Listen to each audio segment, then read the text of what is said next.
नापाकी की हालत में कलमा, दरूद या कोई दुआ पढ़ना कैसा है।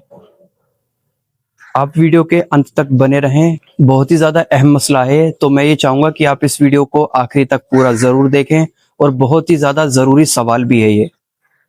अक्सर क्या होता है कि हम में से बहुत सारे लोग ऐसे होते हैं कि नापाकी में कई चीजें पढ़ते हैं, कलमा, दुरूद भी पढ़ते हैं और दुआ भी पढ़ते हैं।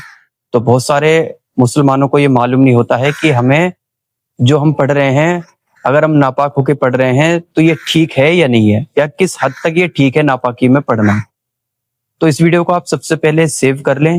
तो चलिए जानते हैं कि नापाकी में कलमा, दुरूद या कोई दुआ पढ़ना कैसा है। सबसे पहले बात यही आती है कि अगर कोई मुसलमान है तो एक मुसलमान को कभी नापाक रहना ही नहीं चाहिए। अगर कोई मुसलमान है और वो नापाक है तो ये गलत है। एक मुसलमान को हमेशा पाक साफ रहना चाहिए। अब मसला यहाँ पे आता है कि नापाकी में दुरूद या कोई दुआ या कलमा पढ़ सकते हैं या नहीं। देखिए, नापाकी में दुरूद, कलमा या कोई दुआ आप पढ़ सकते हैं, इसमें कोई हर्ज नहीं है, कोई दिक्कत वाली बात नहीं है। लेकिन आपको ये ध्यान रखना है कि बावजू होके ही आप पढ़ें। कोई वजीफा अगर पढ़ रहे हैं तो भी आप बावजू पहले वजू कर लें, उसके बाद आप पढ़ सकते हैं, इससे कोई दिक्कत नहीं है। आजकल के बहुत सारे लोग ऐसे होते हैं जो हमें रास्ते पे मिल जाएंगे या मस्जिद के बाहर टहलते हुए मिल जाएंगे। उनसे अगर हम कहते हैं कि नमाज के लिए चलिए, आप नमाज अदा कर लीजिए, तो उनके मुंह से एक ही शब्द निकलता है कि हम नापाक हैं। तो ये लिहाजा ये बहुत ही ज्यादा गलत है, इससे आप बचें, पाक रहें और नमाज़ें जानबूझ के कज़ा बिल्कुल ना करें। मस्जिद के बाहर हमें टहलते हुए लोग मिल जाते हैं, खड़े हुए मिल जाते हैं, बात करते हुए दिख जाते हैं, हमें गुफ्तगू कर रहे होते हैं, लेकिन वो नमाज के लिए नहीं आते हैं। क्यों? नापाक रहते हैं इसलिए। तो ये कोई आपका जवाब नहीं है सही।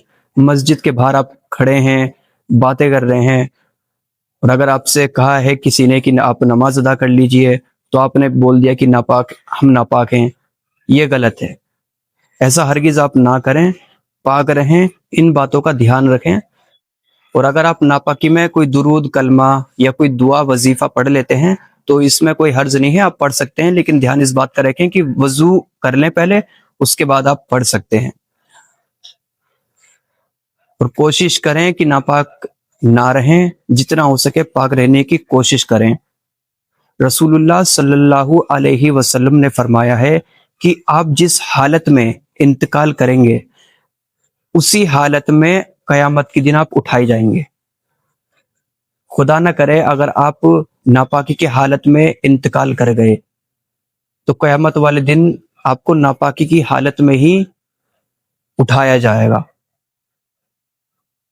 तो ये बहुत ही गलत है, इससे आप बचें, ऐसा बिल्कुल ना करें। जानबूझ के नापाक बिल्कुल ना रहें, जितना हो सके पाकीज़गी की आदत डालें, पाक रहें। वीडियो अच्छी लगी हो आपको तो इस वीडियो को लाइक करें, और ज़्यादा से ज़्यादा आगे और लोगों तक भी इस वीडियो को शेयर जरूर करें, क्योंकि अहम मसला है ये। मैं जितनी वीडियो बनाता हूँ उनमें ज़्यादातर ऐसी मसलों पे ही मैं जोर देता हूँ जो लोगों को मालूम नहीं होते हैं। मेरी इस वीडियो को आगे और लोगों तक भी शेयर करें। क्या पता आपके एक शेयर से ऐसे इंसान को सही जानकारी मिल जाए जो नापाकी में गलत गलत काम कर रहे हैं, जो ज़्यादातर नापाक रहते हैं। क्योंकि अगर एक भी इंसान को सीख मिलेगी, अगर वो एक भी इंसान अगर आपकी इस वीडियो से पाक रहने लग जाएगा तो कितनी अच्छी बात है ना। इस वीडियो को इसलिए मैं चाहूंगा कि आप ज्यादा से ज्यादा आगे और लोगों तक भी शेयर करें।